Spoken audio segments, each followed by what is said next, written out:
Antífona de entrada. El Señor le concedió un duro combate, para que supiera vencer, porque la sabiduría es más poderosa que todo. Oración colecta. Dios omnipotente y misericordioso, que hiciste a tu mártir San David Galván superar los tormentos que padeció, concede a quienes celebramos el día de su triunfo, que, con tu protección, nos mantengamos invencibles ante las insidias del enemigo. Por nuestro Señor Jesucristo, tu Hijo, que vive y reina contigo en la unidad del Espíritu Santo y es Dios por los siglos de los siglos.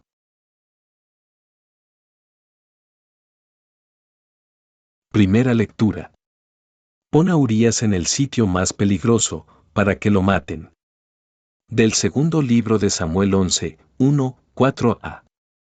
5-10a, 13-17. En la época del año en que los reyes acostumbraban salir a la guerra, David envió a Joab con sus oficiales y todo Israel contra los amonitas. Los derrotaron y pusieron sitio a Rabá. David se había quedado en Jerusalén.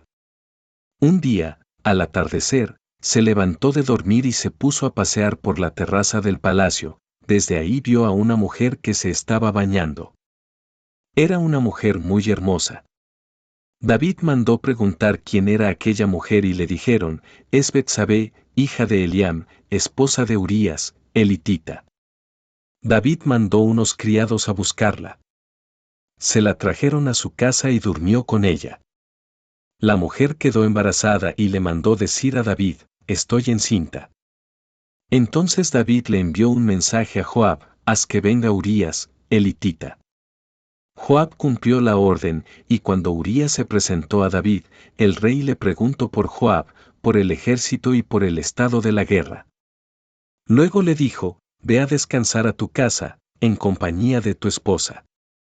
Salió Urías del palacio de David y éste le mandó un regalo. Pero Urías se quedó a dormir junto a la puerta del palacio del rey, con los demás servidores de su señor, y no fue a su casa. Le avisaron a David, Urías no fue a su casa. Al día siguiente, David lo convidó a comer con él y lo hizo beber hasta embriagarse. Ya tarde, salió Urías y se volvió a quedar a dormir con los servidores de su señor y no fue a su casa. A la mañana siguiente escribió David a Joab una carta y se la envió con Urías. En ella decía, pon a Urías en el sitio más peligroso de la batalla y déjalo solo para que lo maten. Joab, que estaba sitiando la ciudad, puso a Urías frente a los defensores más aguerridos. Los sitiados hicieron una salida contra Joab y murieron algunos del ejército de David, entre ellos, Urías, elitita. Palabra de Dios. Reflexión. Este pasaje nos presenta uno de los momentos más oscuros de la vida del rey David. El hombre elegido por Dios, el pastor convertido en rey, cae no de golpe, sino paso a paso. Primero se queda donde no debía estar, luego mira lo que no debía mirar, después desea, toma, miente y finalmente manda a matar. El pecado nunca aparece de pronto, se infiltra cuando bajamos la guardia. David, que había confiado siempre en el Señor, comienza a confiar en su poder. Intenta encubrir su falta usando a Urías, un hombre justo y fiel, que muestra una lealtad mucho mayor que la del propio rey. Urías no disfruta del descanso mientras sus hermanos combaten, David, en cambio, duerme tranquilo mientras planea su muerte.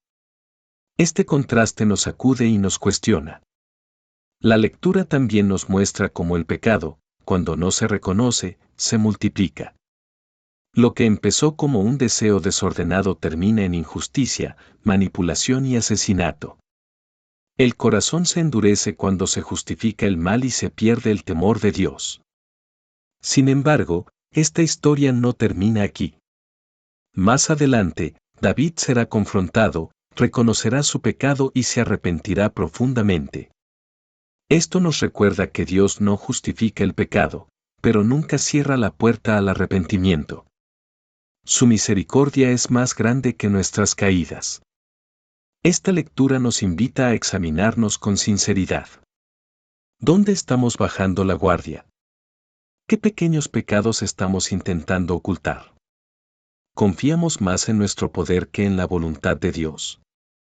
Pidamos al Señor un corazón humilde, capaz de reconocer sus faltas y la gracia de no usar a los demás para salvar nuestra imagen. Que aprendamos de este pasaje que la verdadera grandeza no está en el poder, sino en la fidelidad y en la conversión del corazón. Evangelio. El hombre siembra su campo, y sin que él sepa cómo, la semilla germina y crece. Del Santo Evangelio según San Marcos 4, 26 a 34. En aquel tiempo, Jesús dijo a la multitud: el reino de Dios se parece a lo que sucede cuando un hombre siembra la semilla en la tierra, que pasan las noches y los días, y sin que él sepa cómo, la semilla germina y crece, y la tierra, por sí sola, va produciendo el fruto, primero los tallos, luego las espigas y después los granos en las espigas. Y cuando ya están maduros los granos, el hombre echa mano de la hoz, pues ha llegado el tiempo de cosecha. Les dijo también: ¿con qué compararemos el reino de Dios? ¿Con qué parábola lo podremos representar? Es como una semilla de mostaza que, cuando se siembra, es la más pequeña de las semillas, pero una vez sembrada, crece y se convierte en el mayor de los arbustos y echa ramas tan grandes, que los pájaros pueden anidar a su sombra. Y con otras muchas parábolas semejantes les estuvo exponiendo su mensaje, de acuerdo con lo que ellos podían entender. Y no les hablaba sino en parábolas, pero a sus discípulos les explicaba todo en privado. Palabra del Señor. Reflexión Marcos 4, 26 a 34. Este Evangelio nos invita a confiar. Jesús nos habla de un sembrador que pone la semilla en la tierra y luego sigue con su vida, duerme, se levanta, pasan los días, y la semilla crece sin que él sepa cómo. Así es el reino de Dios, no depende solo de nuestro control ni de nuestros cálculos, sino de la acción silenciosa y poderosa de Dios. Muchas veces queremos ver resultados inmediatos, cambios rápidos, frutos visibles, respuestas claras. Pero el Señor nos enseña que el crecimiento verdadero suele ser lento, oculto, casi imperceptible. Dios trabaja en lo profundo del corazón, aun cuando parece que no pasa nada. Nuestra tarea es sembrar con fidelidad, una palabra buena, un gesto de amor, una decisión justa, una oración constante. La parábola de la semilla de mostaza refuerza este mensaje. Lo pequeño, lo humilde, lo que parece insignificante, en manos de Dios se vuelve grande. Aquello que hoy parece poca cosa, una fe sencilla, un servicio silencioso, una esperanza frágil, puede convertirse en un refugio para muchos. Este Evangelio nos anima a no desanimarnos, a no arrancar la semilla antes de tiempo. Dios es quien da el crecimiento. A nosotros nos toca sembrar, cuidar y esperar con paciencia, confiando en que el reino de Dios ya está creciendo, incluso cuando no lo vemos. Que hoy aprendamos a confiar más en la obra de Dios y menos en nuestras prisas. Parabólico de Jesús, con las alegorías de la semilla que crece sola y con la del grano de mostaza. Ambas coinciden en la enseñanza de que el reino de Dios viene con toda seguridad, sin indebidas prisas y, generalmente, a través de medios pobres, porque ya ha irrumpido en el mundo en la persona y en el mensaje de Jesús. El Señor, de ordinario, no suele utilizar mediaciones inauditas o aparatosas, cuando puede realizar lo mismo valiéndose de actuaciones humildes y discretas. Oración sobre las ofrendas. Santifica, Señor, con tu bendición, los dones que te presentamos, para que, por tu gracia, nos inflamen en aquel fuego de tu amor con el que San David Galván venció en su cuerpo todos los tormentos. Por Jesucristo, nuestro Señor. Antífona de la Comunión MT 10, 39.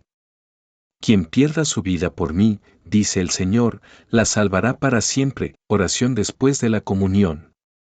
Que el santo sacramento que recibimos, Señor, nos comunique aquella fortaleza de espíritu que hizo a tu mártir San David Galván fiel en tu servicio y victorioso en su pasión. Por Jesucristo, nuestro Señor. San David Galván Bermúdez * nació en Guadalajara, Jal, el 29 de enero de 1881. Profesor del Seminario de Guadalajara. Su gran caridad para con los pobres y los trabajadores le hizo organizar y ayudar al gremio de zapateros, oficio que ejerció al lado de su padre. Defensor de la santidad del matrimonio, ayudó a una jovencita perseguida por un militar, quien ya casado pretendía contraer matrimonio con ella. Esto acarreó al padre Galván la enemistad del teniente que, al final, se convirtió en su verdugo. El 30 de enero de 1915, por auxiliar espiritualmente a los soldados heridos en un combate efectuado en Guadalajara, fue tomado prisionero. En espera de la ejecución, su compañero de prisión le comentó que no había desayunado, y el padre Galván tranquilamente le dijo: «Hoy vamos a ir a comer con Dios». Y, frente a los encargados de ejecutarlo, se señaló serenamente el pecho para recibir las balas.